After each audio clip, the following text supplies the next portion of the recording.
What's happening with interest rates? When are they going to come down? I don't think they are. I think interest rates are there.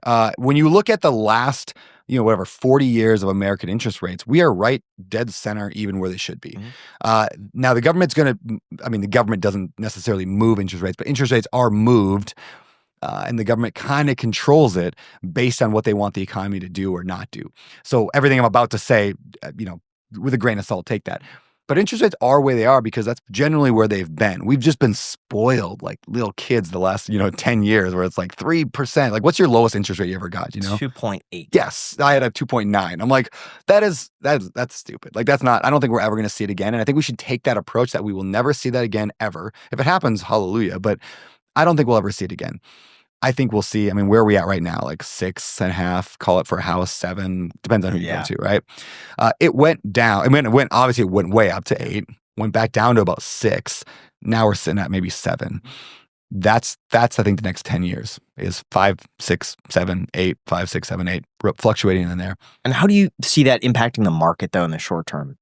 Yeah, people are not moving as much right now. They're not buying as much, and that's fine. But it's a relative thing. We get people used to. It happened already when people were used to 8 and rates dropped to 6.5. A bunch of people refinanced and moved, and if the transaction happened, we went back up again a little bit. People slowed down, and again, that's what happens. And so now, if we don't get to 2 again, I don't think anybody expects to get to 2 again. So when rates drop, we'll get an influx of the market. So they're still controlling the market. The government is somewhat trying to control the market, real estate, and they're trying to balance that with every other part of the market. And it more or less seems to be working. They're kind of doing it. Yeah, does it suck right now for a lot of aspects of real estate? Sure, it's a hard time to invest right now. But are there ways to make it work? Sure. It's kind of like dollar cost averaging too. Like if it's hard right now, sure. But we can still invest in real estate now. And then when things get better, like great, we're going to buy more real estate. And then if things go down, that's okay. I'm just going to find ways to make it work now. And then when it goes back up, so we'll just play that game. Yeah. This is something that Jack mentioned to me last night. We found very interesting. We were at this event that you hosted called like the top, what is it? The 50? The 50. The 50, yeah. 50 people pay $50,000 a year. Yeah. And you're surrounded by people who have $100 million plus worth of real estate. There's some ridiculous people there. Yeah. Jack said that you pointed out this person's going to be a billionaire. Yeah. That person's going to be a billionaire. That one's going to be a billionaire. What qualities do you look for and how do you know? Yeah, good question. One, I think there's just this probably maybe most importantly is it's not a hope. It's just they know they're going to be a billionaire, right? It's just it's not a weird thing. They're just like, yeah, well, of course I am. Like when you look, especially age and time, like the kid you were talking to, again, yeah, we're all old men talking about these 24-year-old kids. Yeah, but Arik, who's coming on my podcast, actually, we're filming him in 3 hours from now. He's 24. Is he in already $80 million of real estate? As long as he doesn't drastically wreck something or the market doesn't completely tank, given a 30 or 40 year span, he definitely is going to get there.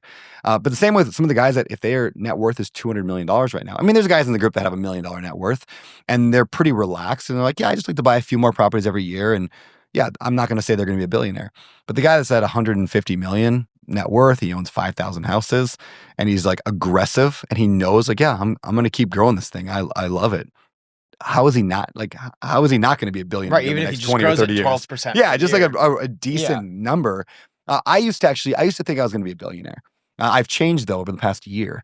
A year ago, if you'd asked me, I was like, yeah, I should be a billionaire. Just based on the next 30 years of growth of my portfolio, if I just keep doing what I'm doing with Open Door Capital, with the properties, with raising whatever, yeah, I'll be a billionaire and that's fine. What's changed is my motivation. I had another kid just a few weeks ago, and so I've got 3 now, and I'm really enjoying that. And I'm like, I don't think I'm gonna do for the next 30 years what I've done for the past 10. I think I'm gonna slow down dramatically, and that's okay. I've come to a place where I'm like, well, I don't need $1 billion. If I wanted it, I'm sure I could probably fight for it and have a pretty decent chance. So, but yeah, so you see it in some people. They have the ability to. Because they have a business mind and they've got a strategy to get there. This is going to sound silly, but it's not that hard to make. This is going to sound really silly. It's not that hard to make $1 billion when you're investing in real estate. Because if you buy $2 billion of real estate, and again, people are like, that's ridiculous. But you can do it with partners, bringing people, raise money. When you're talking $100 million apartment complexes, it's not that many of them.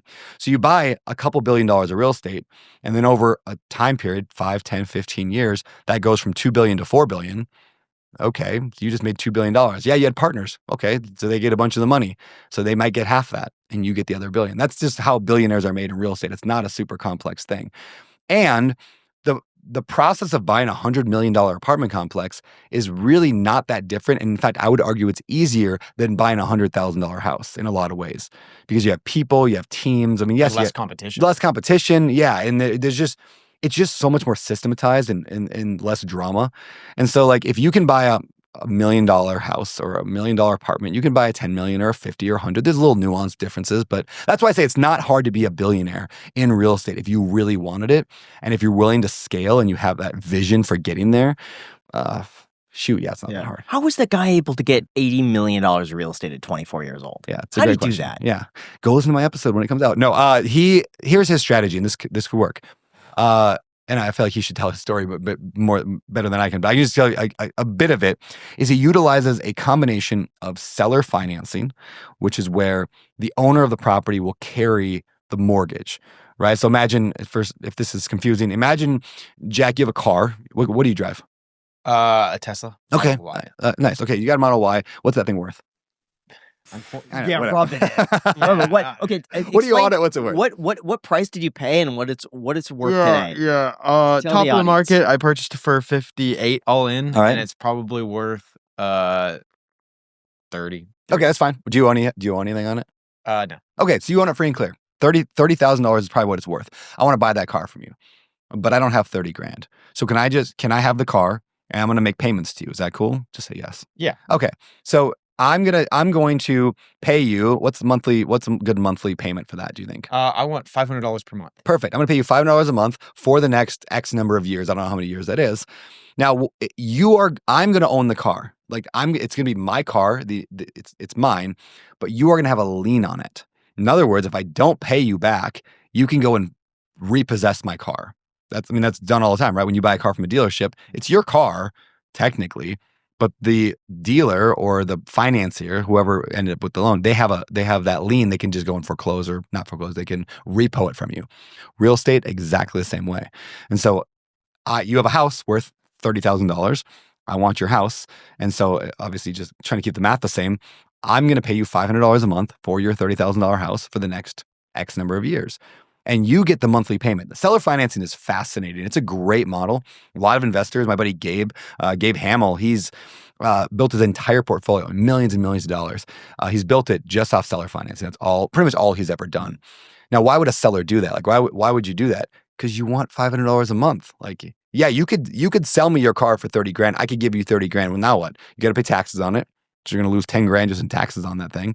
So now you only get left with 20, and you're an old guy. What are you going to do with 20 grand? Stick in the stock market? Oh, that makes you nervous, because like, what if that goes down? That's my retirement. But I like $500 a month, and I know the car. It's a nice car. I can take it back if I needed to. So that's why guys do seller financing. I've done seller financing for people. How does taxes work on that? Because you mentioned the tax thing, that if you get the $30,000 up front, you're going to pay tax on it. Yeah. How does that work in real estate? Are you only taxed on the monthly payment? Yeah, pretty much. I mean, the simplistic version of it, but yeah. So when you do seller financing, you only pay taxes on the money you're receiving. You don't pay it on the entire amount. So again, let's say I wanted to buy $1 million property from somebody. In fact, my very first apartment complex, I bought a 24-unit apartment complex when I was 24 years old. And the owner, they didn't want, it was like let's call it 500,000. It was roughly 500K for this 24 unit. They didn't want to own anymore. They wanted to travel. They were mid-70s. They had an RV. They wanted to go travel and see their grandkids around the country, but they were relying on that income because they were running the company. They were running the day-to-day operations, but they didn't want to run the day-to-day operations. So instead, they sold it to me. I paid them every single month, and they just went and traveled around. And so they just paid taxes every year on whatever they received in that year. And again, it's pretty low tax rate because you're just basically getting interest. I think it's just interest money at that point. Yeah, pretty cool strategy. So when guys like get a lot of real estate for no money down, a lot of times what they're doing is they're doing a combination of some seller financing, like they might get the seller to carry a $1 million second mortgage, and then they go to a bank and they get the first mortgage for a $4 million one. So they have $4 million from the bank, they have $1 million from the seller, and there's the $5 million needed to buy this property, let's say. Does that make sense? Mm-hmm. So that's one strategy that a lot of people utilize. to get big real estate deals for really no money out of pocket.